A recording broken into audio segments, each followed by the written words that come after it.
Assalamualaikum warahmatullahi wabarakatuh. Sebelum memulai pelajaran hari ini, sebaiknya kita berdoa menurut kepercayaan kita masing-masing. Berdoa dipersilahkan. Berdoa selesai. Adik-adik, gimana nih kabarnya hari ini? Semoga selalu sehat dan selalu bersemangat dalam menuntut ilmu. Materi yang akan kita pelajari hari ini adalah tentang teks cerita sejarah pribadi. Sebelumnya adik-adik sudah tahu belum apa itu teks cerita sejarah pribadi? Baik, jika belum, mari kita simak penjelasan berikut ini. Teks cerita sejarah pribadi. Apa itu teks cerita sejarah pribadi? Teks cerita sejarah pribadi adalah teks cerita sejarah yang menjelaskan peristiwa atau fakta-fakta dari kehidupan masa kecil hingga saat ini yang ditulis sendiri oleh orang yang mengalaminya. Struktur teks cerita sejarah pribadi ada 3, yaitu yang pertama ada orientasi, yang kedua ada urutan peristiwa, dan yang ketiga ada reorientasi. Orientasi yaitu bagian pengenalan atau pembukaan dari teks cerita sejarah. Yang berikutnya ada urutan peristiwa, yaitu rekaman peristiwa sejarah yang terjadi yang biasanya disampaikan dalam urutan kronologis. Yang berikutnya ada reorientasi, yaitu berisi komentar pribadi penulis tentang peristiwa atau kejadian sejarah yang diceritakan. Bagian ini merupakan tahapan yang bersifat pilihan, boleh ada ataupun tidak. Berikutnya ada kaidah kebahasaan. Yang pertama ada menggunakan kalimat bermakna lampau. Kalimat yang bermakna lampau ditandai dengan kata-kata yang menyatakan bahwa kalimat tersebut sudah selesai.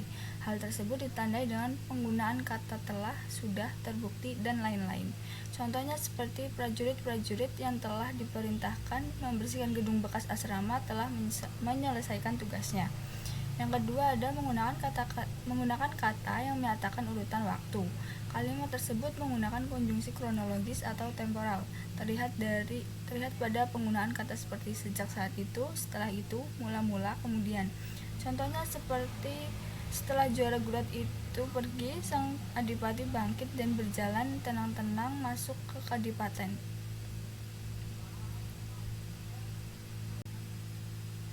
Berikutnya ada menggunakan kalimat tak langsung. Penggunaan kalimat tak langsung sebagai upaya untuk menceritakan tuturan seseorang tokoh oleh pengarang. Ditandai dengan penggunaan kata mengatakan bahwa, menceritakan tentang, menurut, mengungkapkan, menanyakan, menyatakan, atau menuturkan. Contohnya seperti Riung Samudra menyatakan bahwa ia masih bingung dengan semua penjelasan Kendit Gali tentang masalah itu.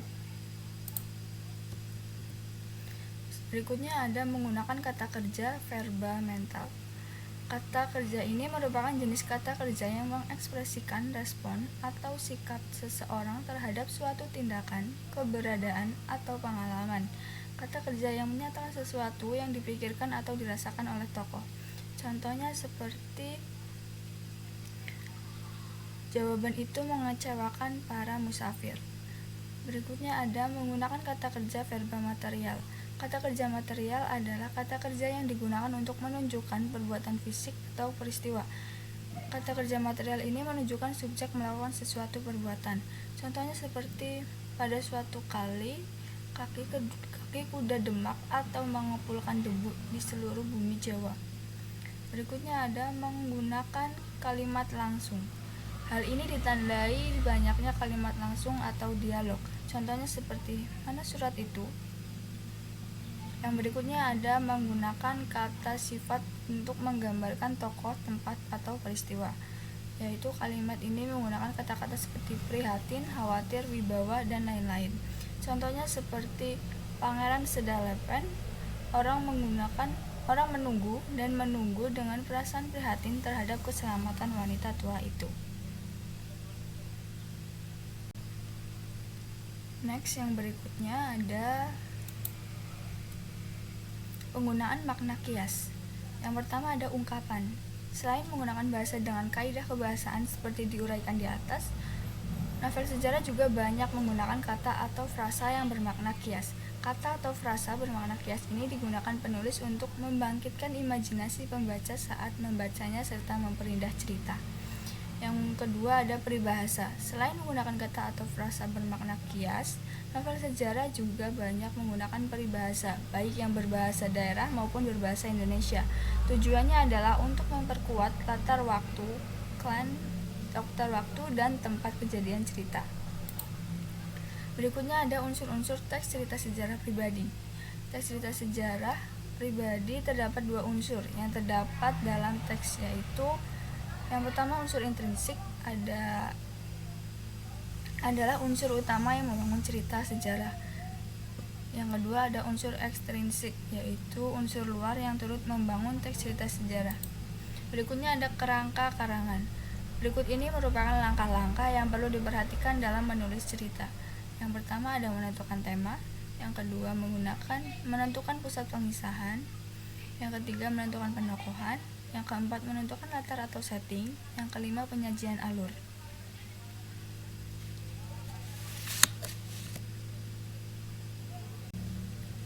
Demikian penjelasan tentang teks cerita sejarah pribadi. Baik, bisa disimpulkan bahwa teks cerita sejarah pribadi adalah teks yang menjelaskan peristiwa atau fakta-fakta dari kehidupan masa kecil hingga saat ini yang ditulis sendiri oleh orang yang mengalaminya. Struktur teks cerita sejarah ada orientasi, urutan peristiwa, dan reorientasi. Menulis teks cerita sejarah pribadi sangat diperlukan pemahaman tentang langkah-langkah menulis. Berikutnya ada menulis cerita sejarah berarti mengemas fakta sejarah dengan rekaan penulis. Penulis dapat menggunakan biodata sebagai bahan untuk menulis cerita sejarah pribadi. Agar tulisan dihasilkan baik, penulis harus menetapkan fokus peristiwa sejarah yang akan dijadikan tulisan. Penulis tetap harus mengetahui aturan penulis paragraf secara benar. Sekian penjelasan tentang teks cerita sejarah pribadi. Setelah menyimak penjelasan teks cerita sejarah pribadi tadi, saya akan memberikan tugas, yaitu menyusun teks cerita sejarah pribadi sesuai dengan tahapan yang sudah dijelaskan tadi dan dikumpulkan paling lambat 2 hari sebelum pertemuan berikutnya. Jika ada pertanyaan, boleh bertanya langsung kepada saya. Sebelum saya akhiri, saya ingatkan kembali untuk mengerjakan tugas yang sudah saya berikan dan tetap belajar dengan giat, baik di sekolah maupun di rumah.